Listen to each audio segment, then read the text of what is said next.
But today we begin an important study on the book of Daniel. I wrote on the book of Daniel 11 years ago, and it was a very, very interesting study. The first half of Daniel, I was very well aware of all of those stories that we tell our kids about. Daniel here in this chapter, not eating the king's food, and then you've got Daniel in the lion's den. I mean, Daniel and lions go together like peanut butter and jelly. You got the handwriting on the wall. In fact, I was talking with a friend a couple of weeks ago, and I wondered to myself if the handwriting on the wall, that might be the number one phrase from the Bible that people use it and don't realize it's from the Bible. But you've got that story. You've got the three Hebrew children in the fiery furnace. We got a lot of great stories that are well known in the first 6 chapters of Daniel. But then you come to the second half of Daniel, chapter 7 through 12, and suddenly it's like Daniel started taking acid, okay, or LSD or something, because it gets really weird really fast. But we're going to go through the whole book of Daniel. And what we're going to discover is that, in my opinion, the book of Daniel functions as an urgent message for the exiled church. It's no secret when you look around our society, our country, you can tell that the church has become increasingly marginalized, shoved to the edges of society, that Christians, Christian values, etc., are not large and in charge in terms of the halls of power like we used to be. And personally, I think that might be a good thing, because sometimes God sends his people into exile to get them to offer a corrective to their thinking, to help them realize that they have lost sight of their true priorities. When I hear other Christians bemoaning the moral direction of this country, I sometimes wonder if they're really saddened by the fact that this isn't as moral a country as supposedly it used to be. I still call that into question. Or are they just upset that we're no longer in the majority anymore? Okay? And I'm sometimes wondering what really is going on in that. As we think about Daniel chapter 1, I spent a lot of time this week thinking about where I was on September 11th. I think most of us, almost all of us, can remember where we were on September 11th. It's really tough for me to realize I was a senior in high school, and yet now there are kids that have already graduated college who weren't even born yet on 9/11. I mean, that boggles the mind. For others of you, you think about where you were when the Challenger shuttle exploded, I think in January of 1986. I was only 10 months old at the time. Many of you can even remember where you were when President Kennedy was assassinated in November of 1963. Peter was telling me he can remember where he was when Abraham Lincoln was assassinated. I thought that was pretty impressive. just kidding. We think about some of these pivotal events in our nation's history in our lifetimes. So I don't know that any of us, I really don't think any of us were alive at Pearl Harbor, maybe, or at least not an adult at Pearl Harbor. I know my grandparents were just still kids when Pearl Harbor happened. But here's my point, as I thought about all that, 9/11 for my generation will always represent that really dark day when we suddenly felt terrified and we felt under attack. I mean, there had not been a foreign attack on our shores since the War of 1812. I mean, realize that this was significant. And I remember all the emotions of that day, and you can remember those emotions, how vulnerable we felt on that particular day.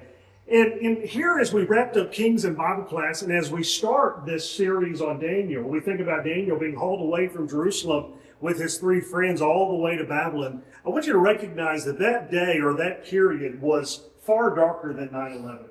Because at the end of the day, at the end of 9/11, we were still arguably the world's greatest superpower, even at the end of 9/11, when that day ended. And yet Israel is this small podunk, Judah's this small, kind of nothing little territory in the middle of nowhere, Middle East.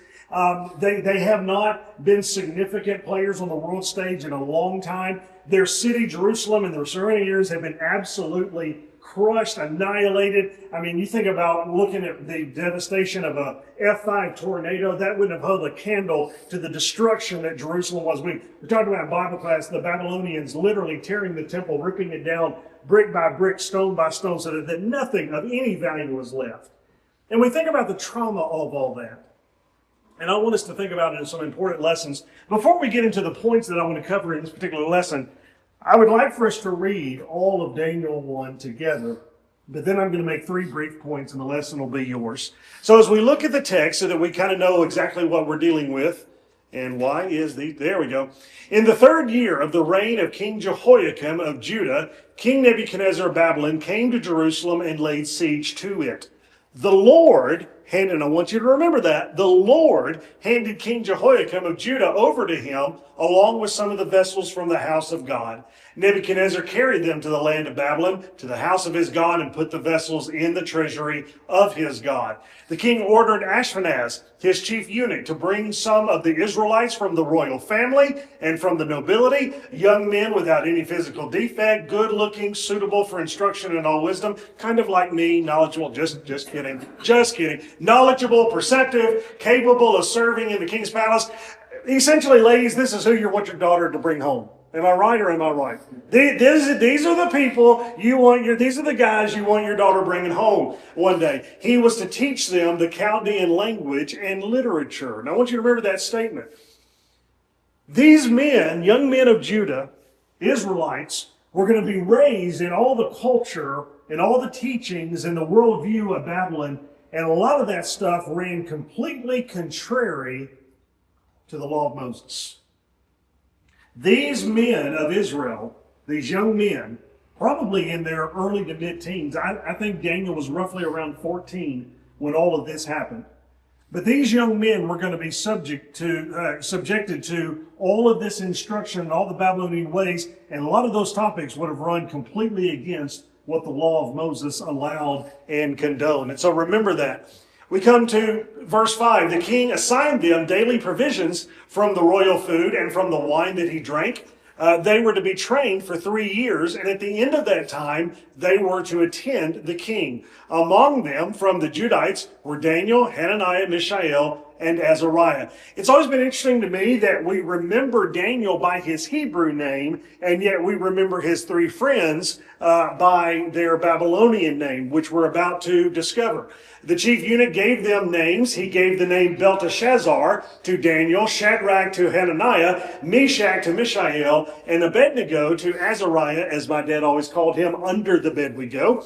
Daniel determined that he would not defile himself with the king's food or with the wine he drank.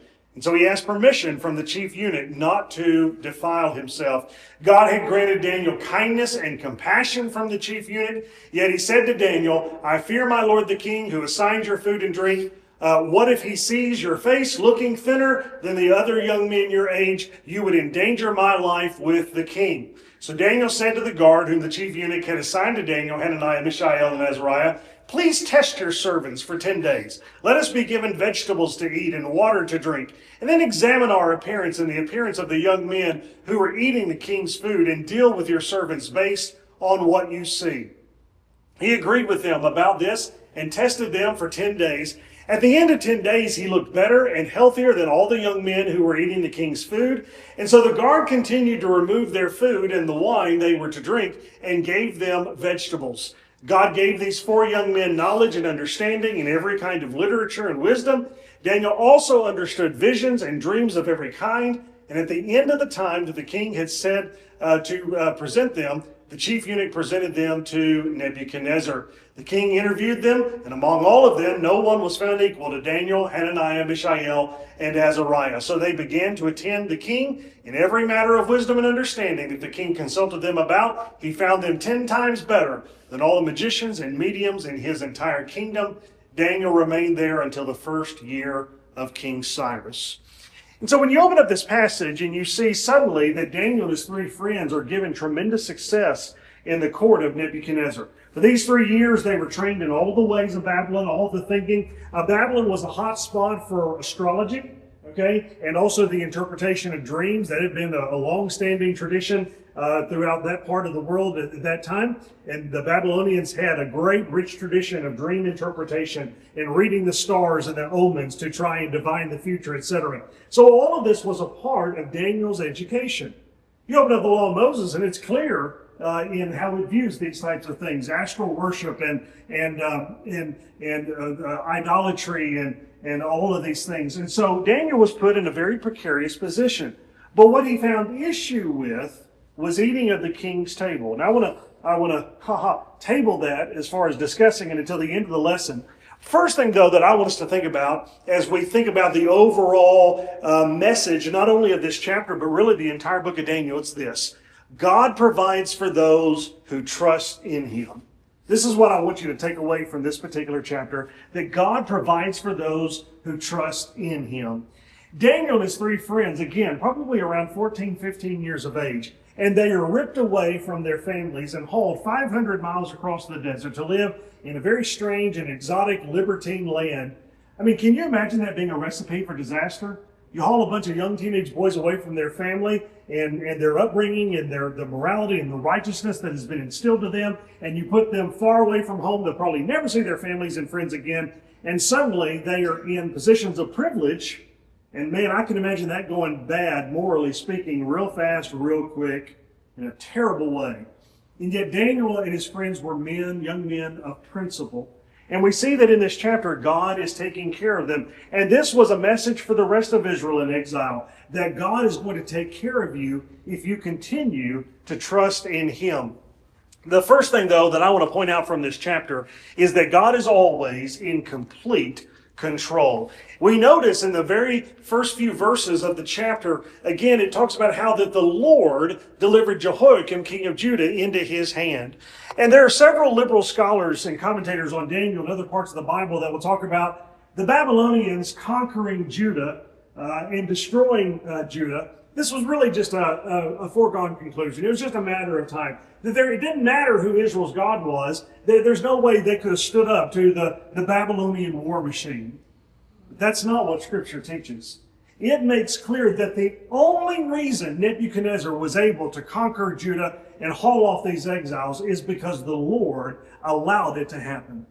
And what I want us to recognize today is that when we go through tough times, when we go through times of trial, when we go through times of suffering, testing, severity, even if it's like the little boy Alexander in the children's book and we're having a terrible, no good, very bad day and we want to pack up and move to Australia, I want us to recognize that even in those times, and maybe especially in those times, God remains large and in charge. He is in complete control. And that should give us hope in difficult times. That all of these horrible things that may be happening to us, all of these things that may be happening to our community, to our country, etc., to our people, that when bad things are happening, we can understand that God still reigns absolutely over all things. This phrase here in the beginning verses, okay, this idea that the Lord had delivered Judah into his hand, this was a message of hope that God had not been defeated, God had not been destroyed by the enemy, but rather He exercised complete sovereignty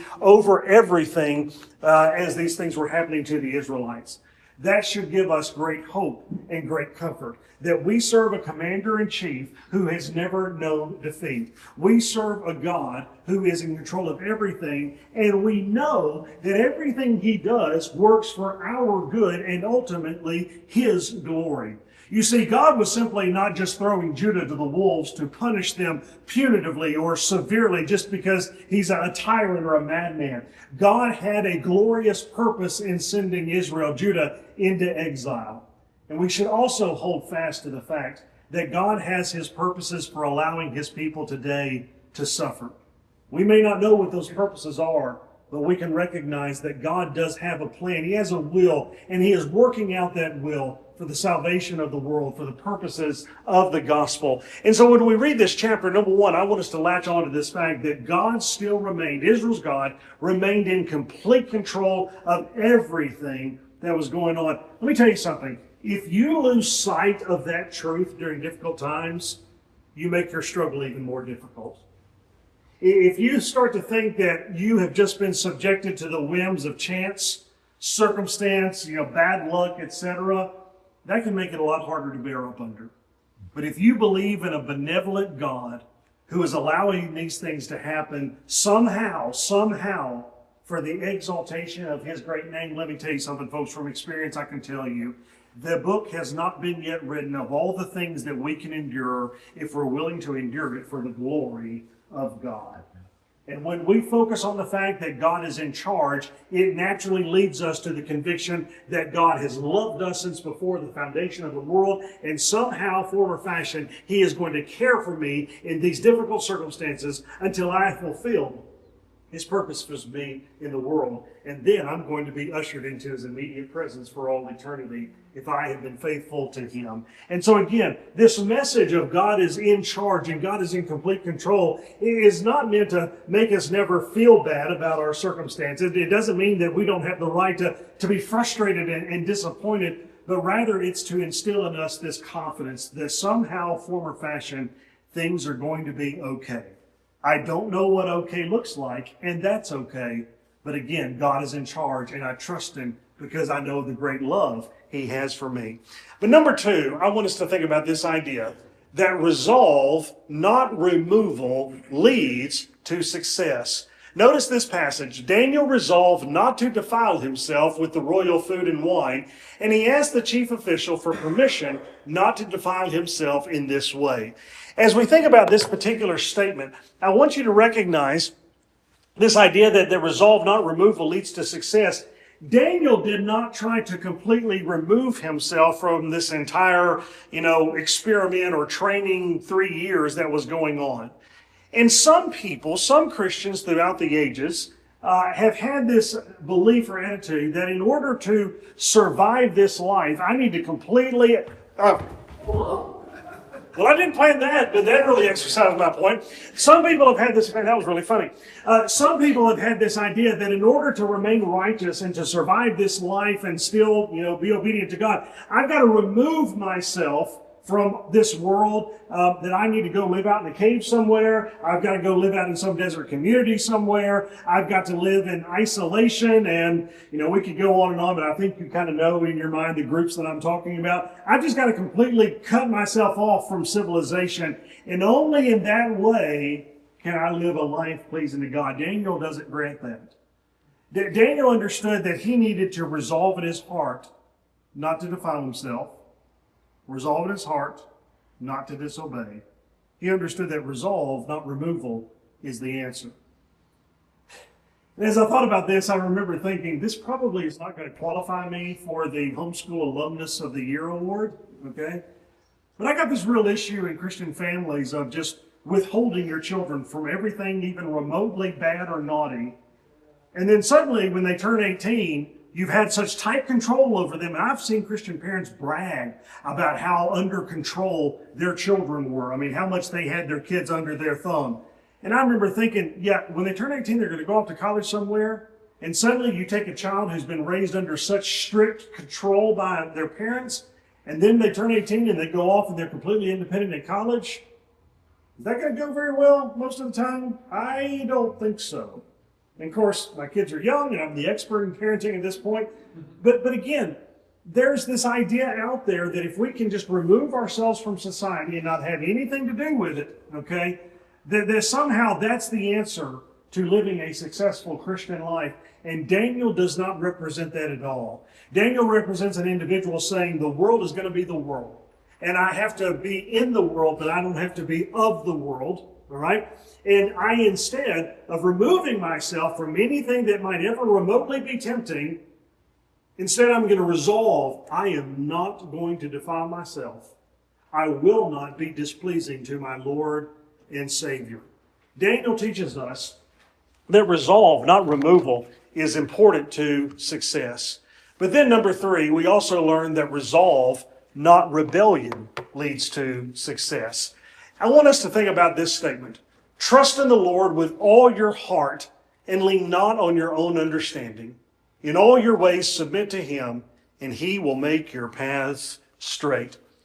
As I think about Daniel's example, I'm also reminded that to go along with the world and to just do everything the world is doing and hoping for the best, that's not the right way to do things either. The question has often been asked, what exactly was at stake by eating of the king's table? Okay, why did Daniel have a hard time with this? Why did he feel like it was a temptation, that he would be defiled by it? And there's been a couple of suggestions. One suggestion has been that the meat from the king's table had been sacrificed to idols. And so Daniel did not want to defile himself by eating this food that had been sacrificed to idols. Now, we know from the New Testament that this was a big deal, a big thing among the early church. Jews were very offended by the notion of eating meat that had been sacrificed to idols. Gentiles have been doing it all of their life. They didn't see a problem with it. And when you read through the book of Acts and some of Paul's letters, you see this issue come to the surface. And so the suggestion has often been made that what Daniel would have considered defiling to him was that this meat had been sacrificed to idols. Some have also suggested that this food was simply not kosher. Okay, it didn't follow the kosher laws of the law of Moses in the Old Testament. The problem with the meat sacrificed to idols theory is that the vegetables would have also been sacrificed to the idols. Okay, this wasn't exactly fresh produce. All of the food in Babylon was offered to the false gods first before it was partaken of. And so we have to kind of go hunting for another solution.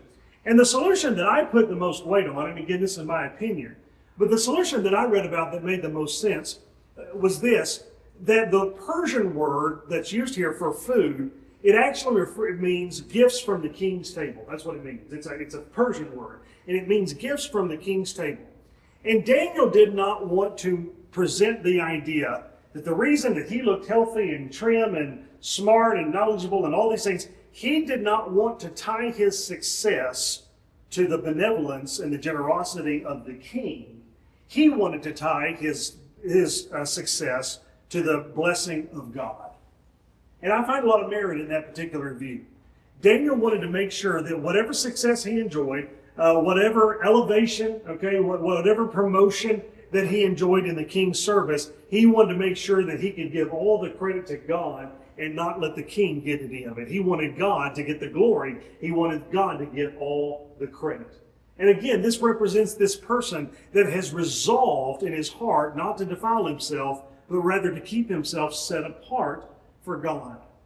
As we think about Daniel's example in this chapter, I'm also reminded that, when we think about this idea of removal and rebellion, Daniel also understood that he couldn't be a jerk about things either. Do you see the diplomatic way he went about this? Do you see the way that he kind of found favor in the eyes of the eunuch and the eunuch's servant? He seemed to be a very diplomatic person, and Daniel seemed to be a very likable person by a lot of people. He and Nebuchadnezzar grew to be very, very close, as we read about in chapter 4. Daniel was a person that certainly had enemies, but through no fault of his own. And it also reminds me that in a hostile world, okay, in a world in which Christians and the church are being shoved to the margins, when we're being exiled in our own country, it's a reminder to me that we're never going to get anywhere if we think that resolve and that Christian living and being determined and all that. Do we think that's a good excuse to be just rude? Sometimes one person once referred to it to me as being a jerk for Jesus. All right, being a stick in the mud. Maybe you've heard the old line, are you contending for the faith, or are you simply being contentious for the faith? And I have seen so many different responses to the hostile world that we live in. And the number one thing I see in Christians is this hostility, that it's just simply being rude. It's being a stick in the mud. It's being ugly. It's crying martyr, martyr, martyr, when no, you're just suffering because you're a jerk. That's all it is. If you would simply be nicer and kinder to people that are different from you, you wouldn't have some of the headaches that you're living with. Daniel represents a diplomatic person. Now, to be sure, he is not going to allow himself to act faithlessly against his God. But he's also going to try and be kind to the people in his life, especially he's going to be submissive and respectful of the powers that be, because he understands that there's something greater at play. And it's making this faithfulness to Israel's God, making it seem attractive. And also, you could accuse it of being self-serving, but he also understands that if he has these harmonious relationships with pagans, if he has this harmonious relationship with a Gentile ruler, then he's going to be able to have a positive influence on that particular person. And so it is that as we look at this passage, we remind ourselves that being people of principle, being people of conviction, being people of faithfulness and godliness is not an excuse for rudeness. It's not an excuse for rebellion. It's not an excuse for removal. but rather we need to think through the example that Daniel gives us in this particular passage as a way of helping to discern how we navigate such a difficult world that we find ourselves living in. As we think about the book of Daniel, we think about its opening, though, we're reminded that God is still in complete control and that God is going to take care of the people that trust in him. And I hope that that is the message that you walk away with this morning, that you understand that your God has loved you since before the foundations of the world and that he is going to care for you until your purposes and your time on earth is done and he calls you home to be by his immediate side forever. Maybe you're here this morning and you're not a Christian. The Bible says that if you'll put your faith in Jesus Christ, turn from your sins and be buried with him in the waters of baptism, you can leave here as an heir of eternal life. For many more of you, maybe you're here and you are a Christian, and yet you know there's some changes you need to make before it's too late. If you have a need to respond this morning for any reason, we want you to come as together we stand and sing to encourage you.